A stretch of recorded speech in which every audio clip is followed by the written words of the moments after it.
William Cuffay was an extraordinary person. He did actually have a lot in common with convicts. I mean, even before he was transported, he had a lot in common with them. He was short for a kick-off. I mean, most convicts were short. They'd been stunted by the effects of industrialisation in childhood. But he was also a tailor.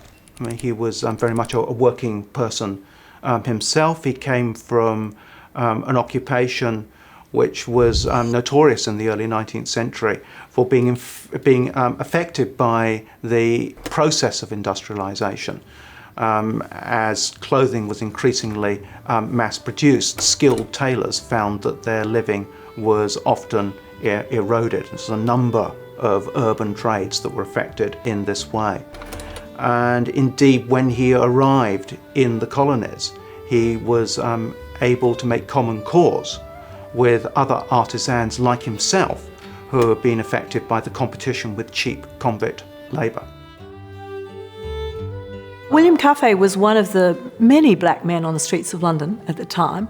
You know, they weren't going to stand out like sore thumbs because you had people coming from Africa itself who'd been part of who were sort of spin-offs of the slave trade. You had runaway slaves from America who came after the War of 1812 as well as the American Revolution and their children. You had people coming from the West Indies constantly. And so there's quite a sizable black population running into the tens of thousands in central London. And he belongs to that world. His father was a West Indian who worked on the ships as a cook. His mother was English. This is a common story. So there's nothing that unusual about Cuffay in working England at that time. Their involvement with radical egalitarian politics is because they're descendants of slaves and that, you know, they can see the connection between slavery and other forms of inequality. If Cuffay is treated as an object of ridicule or fun because of his colour, it's really because he's transgressed, because he's now on trial as a Chartist, and that he needs to be made an insignificant figure because Chartism is seen as a real threat.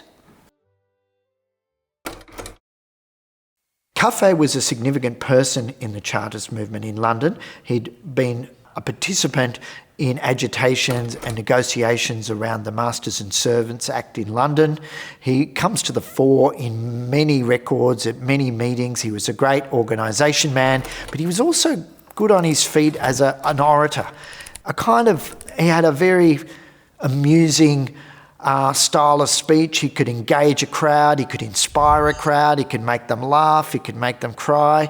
He also had a pretty good singing voice. He was well liked and respected, and therefore, you know, a significant target for those that would like to suppress Chartism. Now, he was a hardliner, and when the third and last charter failed to move the British government to reform the Constitution, to extend the franchise, there were plans to take action, physical force action in the United Kingdom. Cuffay was arrested, and it was alleged that he was conspiring to take part in an insurrection in support of the Chartist agenda.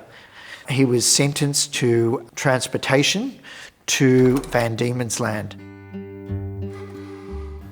Cuffay gets involved in two causes, two very, very closely linked causes when he arrives in Van Diemen's Land. And the first is the anti-transportation movement. So he becomes actively involved organising artisans in Hobart to campaign for the ending of transportation. And he indeed is one of a large number of former convicts who joined that movement, and they often refer to themselves as yellow jackets, so the people who had worn the yellow jacket before. And they made it very clear that they weren't against convicts, they were against the way in which cheap convict labour threatened to ruin the livelihood of colonial working people. The second thing that he got involved with was the campaign to attack and wind back the Master and Servants Acts. Now, the reason for this was that as the transportation system wound down, the colonial elite passed a series of laws which restricted the movement of free labour. So they were designed to perpetuate some of the inequalities of the convict transportation system into a new post-transportation era, in which workers would not be able to move from one location to another in order to bargain for the best possible wages. And Cuffay saw that as being in a continuation of the exploitation which had characterised 19th century Australia. When Cuffay addressed crowds of trade unionists in Hobart, he would call them fellow slaves and brothers. Now, he's having a wry joke, but he's also referring to his own background, that his father was a slave. I think Cuffay had a sense of his own power and agency because he saw that reform and idealism had led to the abolition of slavery in the British Empire and the freeing of his own father. So he had a sense that change was possible.